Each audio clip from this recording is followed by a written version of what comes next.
That silence was more hurtful than any words of rejection. The photo of Lucas on my phone's lock screen pricked his eyes painfully. He frowned, his tone distant in a way I had never heard before. Ivy, I've always thought of you as a little sister. A single sentence, "You're not my type," instantly shattered my years of brave, secret infatuation. My heart stopped suddenly, followed by suffocating, airtight choking. Tears finally broke through the dam, surging out uncontrollably. I stood there stunned, my mind completely blank. How could this be? The one who remembers all my preferences, prepares brown sugar ginger tea in advance during my period, is the first to rush out to protect me when I'm bullied, and even drove hundreds of kilometers overnight just because I said, "I want to see the first snow." Lucas now tells me he only sees me as a little sister? What kind of absolute favoritism is this? This is clearly love, isn't it? My voice trembled, carrying a sob I hadn't even noticed myself. I don't believe it.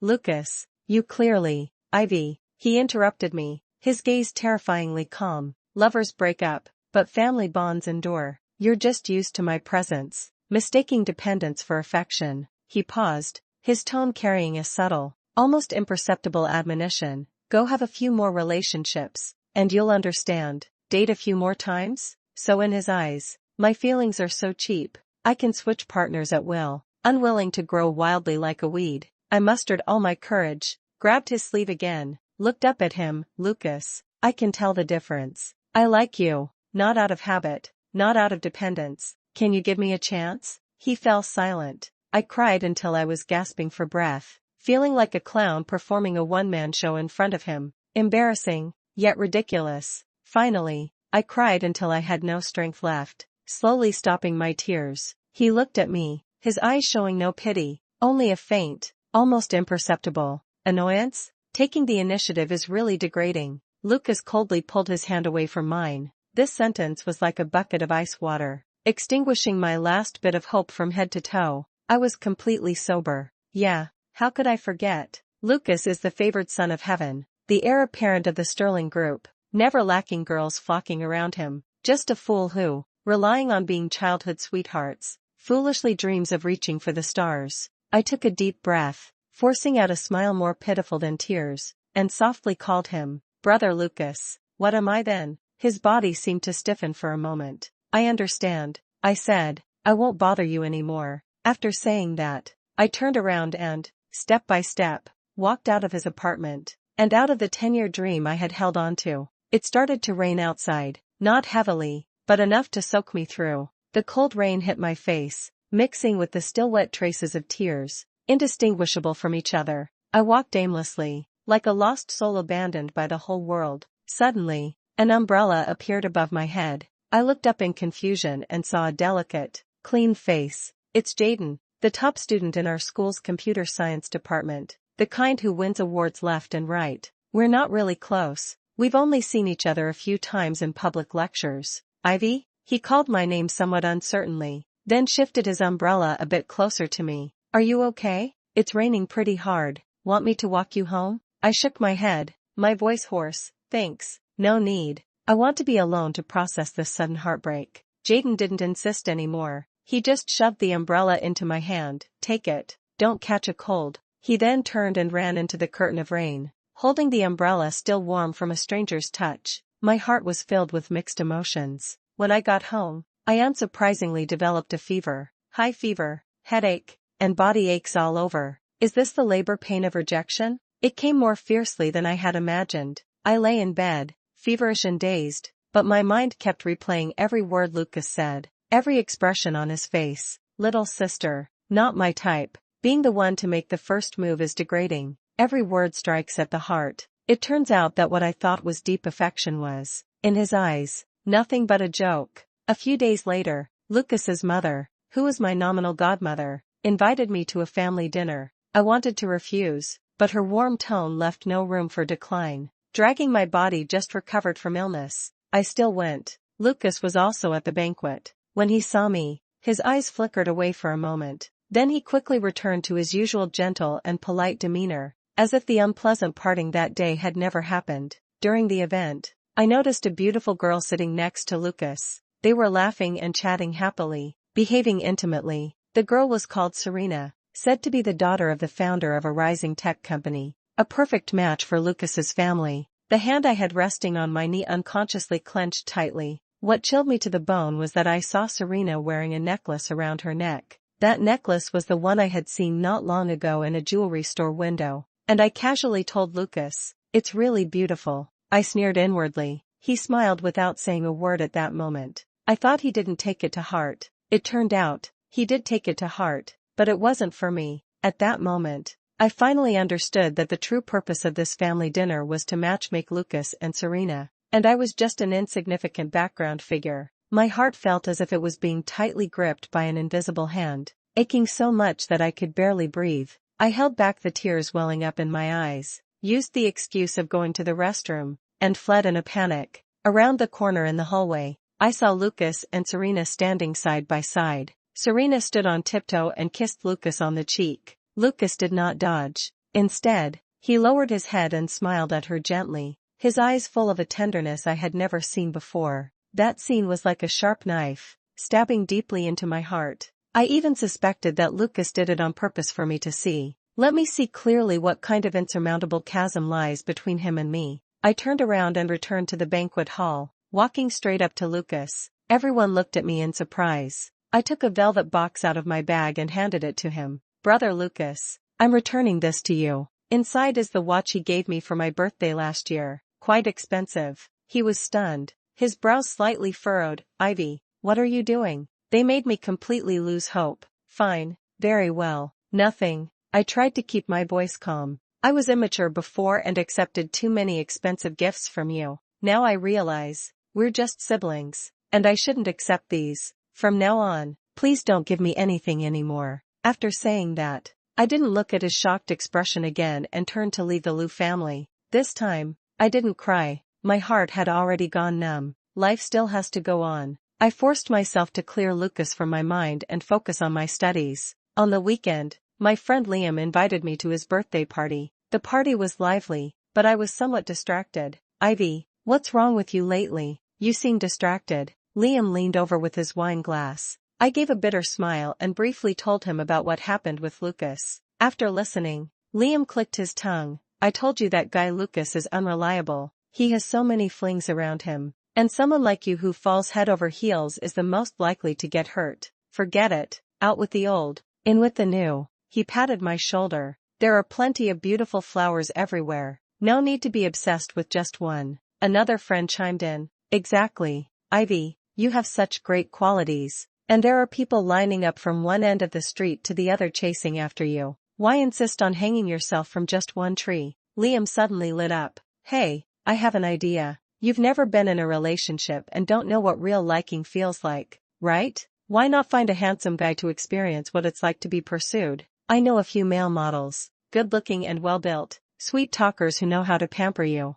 I guarantee they'll take good care of you comfortably." I frowned. "Liam, don't talk nonsense. I'm not making this up," Liam said seriously. "Matters of the heart sometimes require a bit of skill and experience. Since Lucas has hit you so hard, why not switch tracks and regain some confidence?" Liam's suggestion sounded absurd, yet somehow strangely tempting. To be favored, pursued, and held tenderly. These were things I once longed for from Lucas. What would it feel like if someone else made them come true? The party ended, and I walked home alone. Passing by a quiet alley, I suddenly heard the sounds of arguing and crying from inside. I hesitated for a moment, but still went in. A few thugs were surrounding a boy, punching and kicking him. I recognized the boy. It was Jaden. He was beaten until his face was bruised and swollen, blood trickling from the corner of his mouth, yet he still clutched tightly to an old school bag in his arms. "Hand over the money," a thug snarled viciously. I fell silent. "I have no money." Jaden's voice was hoarse,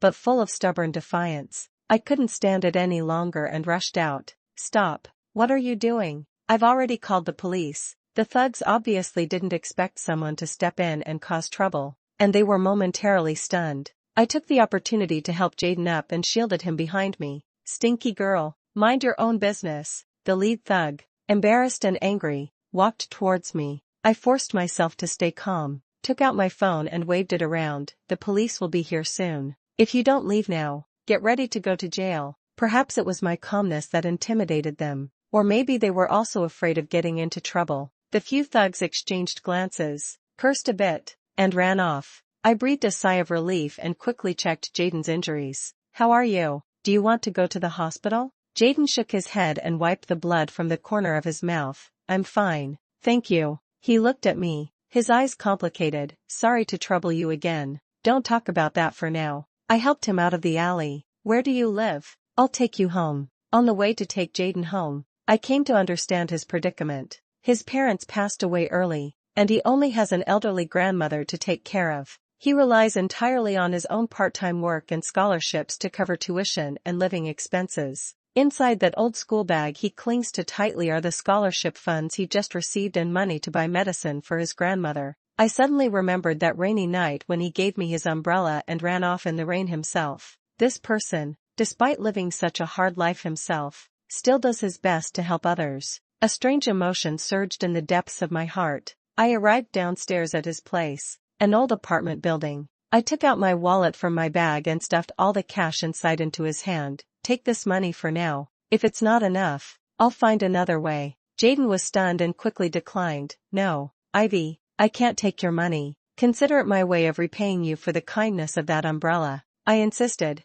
"Besides, don't you need money to buy medicine for your grandmother?" He looked at me, his eyes a little red. "Ivy," he paused, as if making up his mind. You don't have to rush to pay me back." I interrupted him, suddenly coming up with a bold idea. "Or, you could repay me in another way." Jaden looked at me with suspicion. I took a deep breath, trying to make my tone sound casual and relaxed. "Jaden, would you be willing to try dating me?" He suddenly opened his eyes wide, his face full of disbelief. "I know this is sudden." I awkwardly looked away. "I just broke up and I'm not in a good mood. Liam said I should try experiencing what it's like to be pursued. So, I think, maybe we can give it a try. This sounds like a deal, right? You keep me company to experience a relationship, and I'll help you get through your current difficulties. Of course, if you're not willing, just forget I said anything." The air was terrifyingly quiet. I could even hear the drumming of my own heartbeat. After a long moment, Jaden spoke softly. "I am willing." I was somewhat surprised, yet also felt an indescribable sense of relief. However, he looked up, his eyes serious and clear. "I won't treat you as an experiment, Ivy. I will seriously practice how to be a qualified boyfriend." At that moment, looking into his serious eyes, it felt as if something in a corner of my heart quietly melted. This relationship, which began with money and experimentation, started just like that. My relationship with Jaden went surprisingly smoothly. He wasn't as dazzling as Lucas, but he had his own unique gentleness and thoughtfulness. He remembers the preferences I mentioned unintentionally, brings me warm milk when I study late into the night, and quietly stays by my side when I'm feeling down, telling clumsy jokes to cheer me up. He never asks about my past with Lucas, nor does he ever put any pressure on me. Being with him, I feel an unprecedented sense of security and relaxation. I began to wonder if Liam's suggestion might actually be right.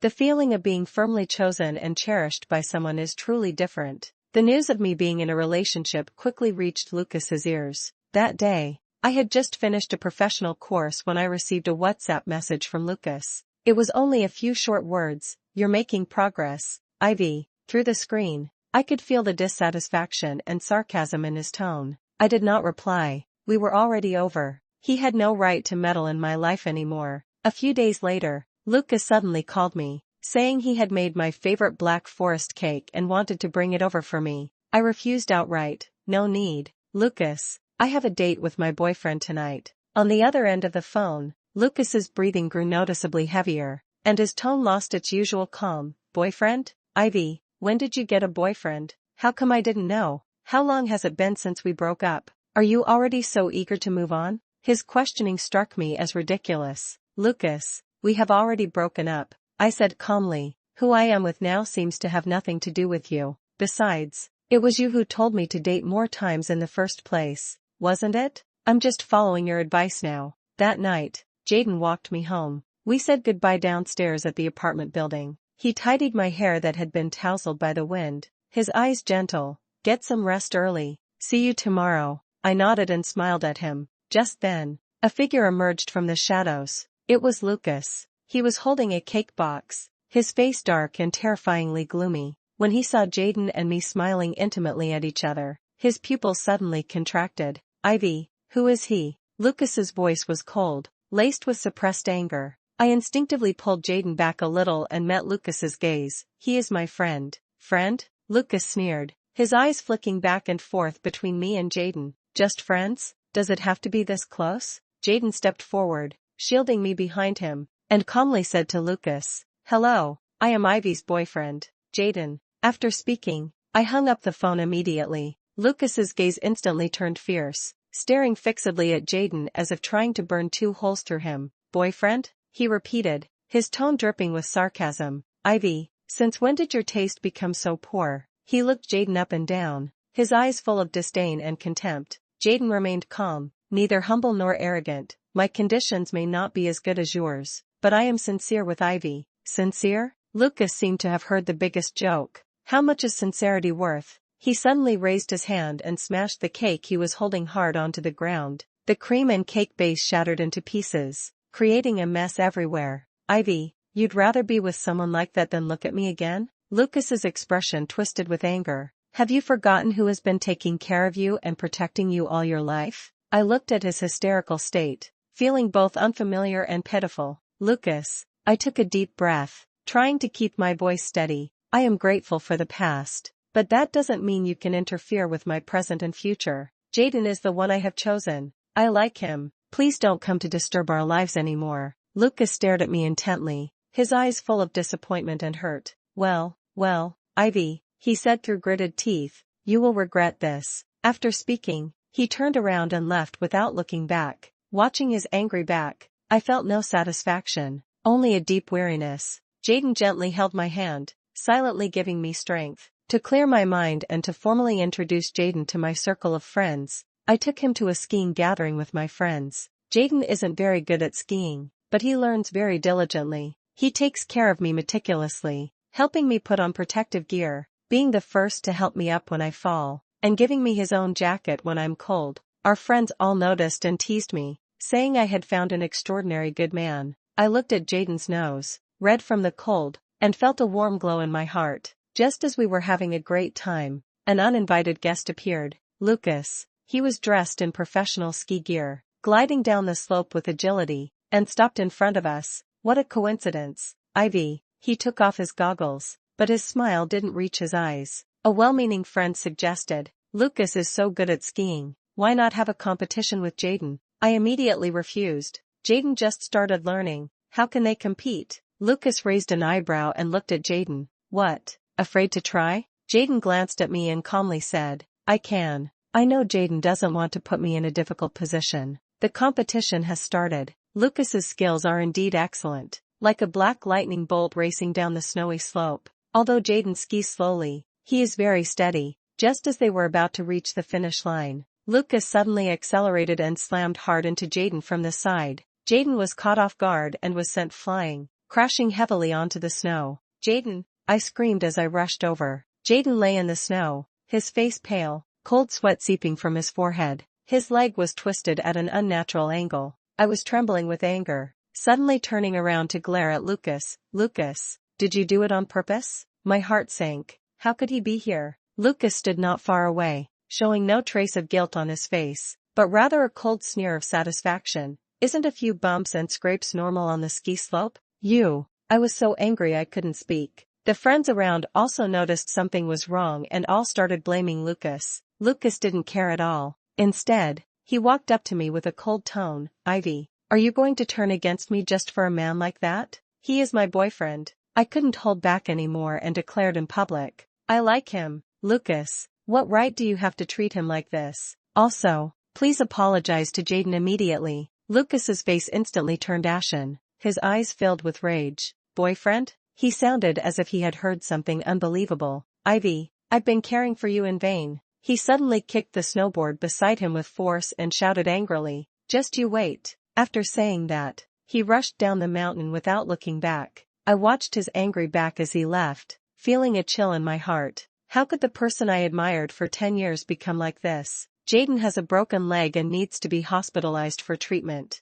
I cared for him tirelessly, without rest. He was clearly in pain. sweating on his forehead, yet he comforted me instead. Ivy, don't worry, I'm fine. I'm sorry. It's all because of me that you got hurt, I said with guilt. Jaden shook his head, held my hand, his eyes gentle yet firm. It's not your fault. Besides, getting you to admit in public that I'm your boyfriend, this injury is worth it. I looked at his pale smile. My nose tingled, and tears almost fell. This man is always so foolish, so heart-wrenching. His emotions are terrifyingly stable. Even when he is hurt, he first considers my feelings. Lucas did not give up easily. He began to appear in front of me frequently, trying to make amends, giving flowers, giving gifts, even waiting for me downstairs at my dormitory building. But I have completely seen through him. Lucas, it's impossible for us now. I clearly drew the line. I have a boyfriend, and it's not appropriate for us to have any intimate gestures anymore. I really don't like you anymore. Lucas looked at me, his eyes filled with pain and confusion. Why, Ivy, why? He grabbed my arm, his voice hoarse. You weren't like this before. You said you liked me the most. That was before. I calmly pushed his hand away. People always change. Is it because of that, Jaden? What kind of spell did he put on you? Lucas's tone lost control again, full of anger and unwillingness. I don't want to argue with him anymore. Different paths, no common plans. Day by day, time passes. My relationship with Jaden is becoming more and more stable. He brought me into his life and circle of friends. Most of his friends, like him, are passionate and dream-driven entrepreneurs. Although they don't come from prestigious families, they possess an unyielding resilience and talent. Being with them, I felt a long-lost sense of ease and happiness. Jaden's grandmother also liked me very much, holding my hand and constantly praising Jaden for being fortunate. I looked at the satisfied smile on Jaden's face and felt that this might be the happiness I was seeking. Jaden's startup project gradually began to show progress. He and his team developed a small game that unexpectedly received a good response in the market. Soon, he secured his first investment. That day, he handed me a bank card. Ivy, this is the money you gave me back then, plus some dividends. He scratched his head sheepishly. I know it's not much, but it's a token of my gratitude. Thank you, Ivy. Without you, I might not have made it this far. I looked at the bank card in my hand, but felt a bit uneasy inside. Our relationship began with money. Now, he has returned the money to me, with interest included. Does this mean that our deal is over? I suddenly felt a twinge of worry about the future of this relationship. My friend Riley noticed my unease. Ivy, do you and Jaden plan to keep going like this? She asked me. I was a bit confused. I don't know. You two come from very different backgrounds. Riley sighed. Right now, since you're still in school, it might not seem obvious, but once you graduate and enter society, these harsh realities will come to light. Besides, your beginning wasn't exactly honorable. She paused, speaking with some reluctance. I know Jaden treats you well, but can a relationship built on money and obligation really last? My advice is, while you're not too deeply involved yet, it's better to end it sooner rather than later. Break up before graduation and just treat it like a fling. Don't take it too seriously. Riley's words were like a needle, piercing through the calm I had been desperately trying to maintain. I couldn't refute her, because everything she said was true. We didn't notice while talking that Lucas was standing outside the cafe, listening to our conversation clearly through the glass window. A subtle, complex expression appeared on his face. A few days later, Lucas suddenly called me, saying he was sick and feeling very unwell, asking me to come see him. His voice did sound really weak. Although I no longer had romantic feelings for him, since we grew up together, I was still somewhat worried. However, just as I was about to leave, I received a call from Lucas's mother. She asked me if I was free tonight, wanting to invite me to dinner and, at the same time, help Lucas keep an eye on things and see what Serena is really like. Didn't Lucas say he was sick? So why is his mother still arranging a date with Serena for him? Lucas isn't sick at all. He just wants to use this way to stop me from seeing Jaden, or to test my place in his heart. I suddenly felt very tired. This endless entanglement and scheming have exhausted me both physically and mentally. I hung up directly on Lucas's mother, then sent a message to Lucas. Lucas, since you still have the energy to have your mother arrange a date with Serena for you, you must not be that sick. I have other things to do, so I won't come to see you. After sending the message, I turned off my phone immediately. Not long after, I heard a loud crash from downstairs, as if someone was smashing something. I guessed it was Lucas. I decided to invest in Jaden's team's game project. It was not just because I believed in his ability and potential, but also because I wanted to use this way to tell myself, and him, that our relationship could go beyond the initial money and transactions. I invested all my savings into it and also leveraged my father's connections to help them secure some industry resources. I began to devote myself wholeheartedly to this project, staying up late with Jaden and the others, discussing plans together, and overcoming difficulties side by side. I witnessed their passion, their persistence, and their talent. I became increasingly certain that Jaden was someone worthy of my lifelong trust. One day, Riley suddenly sent me a photo she saw on the social platform circles. In the photo, Jaden was shirtless, with a new tattoo on his side. I promised. The tattoo was my name, Ivy. The caption below read, "My queen, my life." I was stunned. Riley commented under the photo, "Damn, Jaden is really going all out." I looked at that tattoo, and my heart felt like it was hit hard by something. I understood immediately, painful, aching,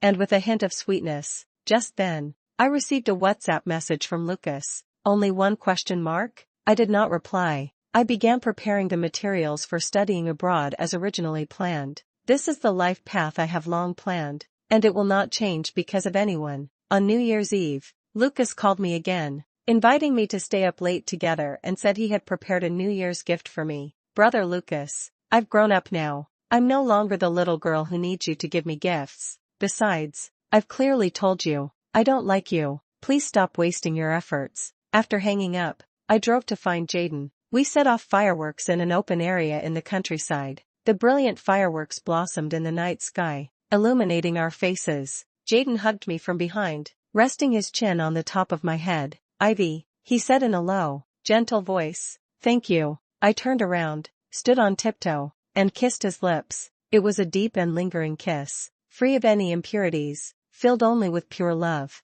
Just as we were lost in the kiss, an untimely voice shattered this beautiful moment. "Ivy, it's Lucas." He appeared behind us without us knowing when, his face pale as iron, his eyes seeming ready to shoot fire. He saw us kissing and was furious. He rushed over, grabbed my wrist, trying to pull me away from Jaden. "Ivy, come home with me." Jaden immediately shielded me behind him, standing in front of Lucas with a determined and icy gaze. "Lucas, let her go." I knew what he was referring to. "Who do you think you are? How dare you meddle in my business?" Lucas shouted angrily, throwing a punch at Jaden. Jaden didn't dodge. He took the punch head on. I screamed, "Lucas, you're crazy." My parents found out about this matter very quickly. They were furious, grounded me at home, and strictly forbade me from associating with Jaden anymore. I refused. "Ivy, you have really disappointed us," my father said, his face pale with anger. "How could you be interested in such a poor boy? Don't you know what his family situation is? He's getting close to you just for our money." On the other end of the phone, there was a long silence. My mother was wiping away tears beside me. Wei, listen to your mother's advice. A girl should marry someone who truly knows her. Lucas, that boy, we've known him since childhood. We've seen how he treats you. You two are the perfect match. I weakly argued. "Dad, Mom, Jaden is not that kind of person. We truly love each other." "True love?" my father sneered. "Can true love put food on the table? When you're struggling with daily expenses in the future, you'll understand what reality really is." Their words left me speechless and unable to respond. I know that in their eyes, matching social status is always the most important. Jaden's background became the biggest obstacle between us. Just when I was grounded and lost contact with Jaden, Lucas took advantage of the opportunity. He came to my house and confessed to me in front of my parents. "Ivy, I'm sorry, I was wrong." His eyes were filled with pain and regret.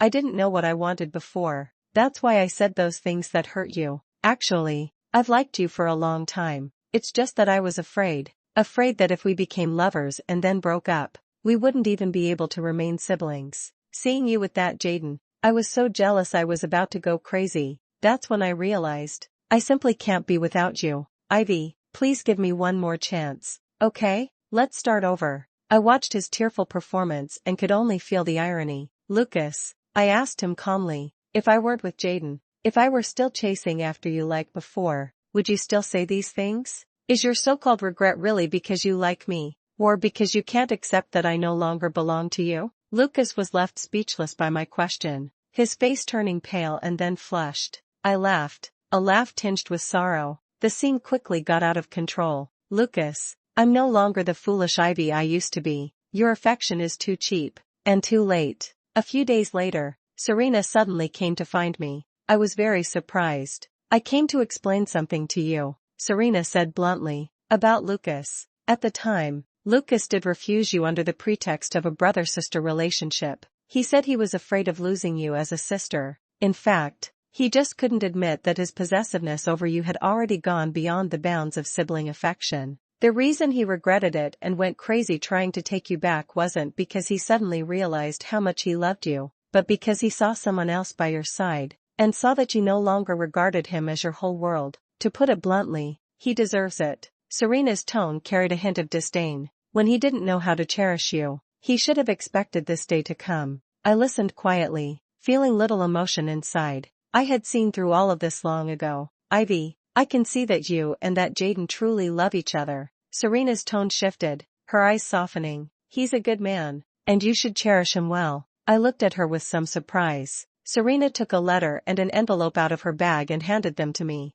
Jaden asked me to give this to you. Inside the envelope was a thick stack of cash, twice the amount I had originally given Jaden. In the letter, Jaden wrote his love and gratitude for me in delicate handwriting. He said he knew the gap between us, and he didn't want me to fight against my family for him. He said he would work hard, strive to become better, and try to be worthy of me. He said that when the day comes that he truly deserves me, he will come back to find me. At the end of the letter, he said, Ivy, wait for me. I held that letter tightly, tears silently streaming down. In the end, my parents sent me abroad. Jaden and I completely lost contact. Lucas flies to see me every week, accompanies me to eat, walks with me, trying to make up in his own way. But inside, I am calm and still towards him, no longer stirred by even the slightest ripple. I devote all my energy to studying and internships, striving to improve myself. I tell myself that only by becoming stronger can I take control of my own life.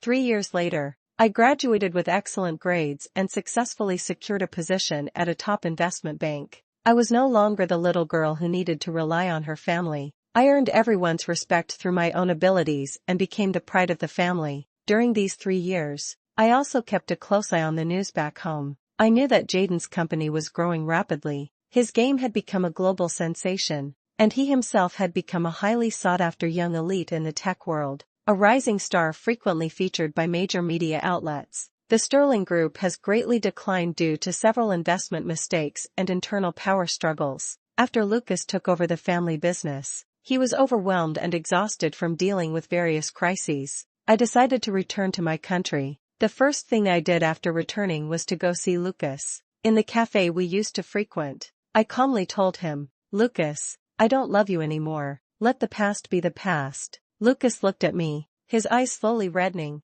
and tears fell without any warning. This once arrogant man, now in front of me, was crying like a child. I looked at him, feeling no ripple in my heart, only calmness. Lucas, I said, some things, once missed, are gone forever. Like love, the order of appearance matters, but more important is the choice. You chose to reject, chose not to cherish. Now, I choose to let go, choose a new life. He looked up, tears blurring his eyes as he tried to say something. I interrupted him. Let's be a bit more dignified. Thank you for taking care of me all those years. From now on, let's each live well on our own. After saying that, I stood up, nodded to him, and then left the cafe. Stepping out of the cafe, I took a deep breath and felt an unprecedented sense of relief. It was as if a huge stone pressing on my chest had finally been moved away. My life had completely turned over a new page. After returning to my country, I was busy settling down and handling work matters. One day, I went to the school to take care of some old formalities. As I passed by the library entrance, I instinctively looked toward that familiar bench. That was the place where I used to often wait for Lucas. At that moment, my gaze froze. On the bulletin board next to the bench, there was a faded missing person notice. The photo above is of Jaden. The missing person notice states that anyone with information is urged to come forward, as Jaden has been out of contact for several days. The notice was posted by his grandmother. How could he have gone missing? I kept reading, and the small print below hit me like a thunderbolt. The missing person notice was issued 3 years ago. The date of issue was the first month after I went abroad. My mind was buzzing, as if something had exploded inside. He went missing 3 years ago? I immediately took out my phone and searched for the name Jayden. What popped up were all reports about his career success. Young elite, rising star in technology, worth billions. He was clearly living well, so how could he have gone missing? I inexplicably continued searching, entering the keywords Jayden and missing. Then, I saw an inconspicuous forum post. The post title was, "Help, Jayden's grandmother has been waiting at the school gate for 3 years." I tremblingly clicked open the post. There were a few blurry photos inside. A frail old grandmother, on certain days every month, would appear by the bench at the school gate, holding a missing person notice in her hand. She asked passing students if they had seen her grandson, Jayden. The words in the post described the old grandmother's persistence and despair. She said that Jayden came here to see her every month, but 3 years ago that month, he suddenly didn't come. I looked at those photos, at that familiar bench, and tears instantly blurred my vision. For 3 years, every month, he has been waiting for me here. He never lost contact. He just came here to wait for me, but he couldn't wait, and I was kept in the dark, thinking he only said wait for me in the letter. I crouched on the ground and cried out loud, not because of sadness, but because of the overwhelming shock and indescribable emotions. A few days later, I received a notification from the company's finance department. A large sum of money was deposited into my account. A tightness gripped my heart. The note read, Jayden's Tech Group, Project Dividends. This money was the dividend I earned from the game project I invested in with Jayden's team 3 years ago. The amount was beyond my imagination. It was almost dozens, even hundreds of times my initial investment. Just as I was staring blankly at the account balance, my phone rang. An unknown number. I picked up the phone. A familiar voice came from the other end, deep and magnetic. Ivy, it was Jayden. You received the dividends, right? His voice carried a hint of a smile. I am worthy of you now. I'm here to find you now, to fulfill our bet. By the way, do you want to see the letters I've written to you over the past 3 years? My tears welled up again. I do, I said hoarsely. Good. His voice was unbelievably gentle. Wait for me. I was stunned. My heart skipped a beat.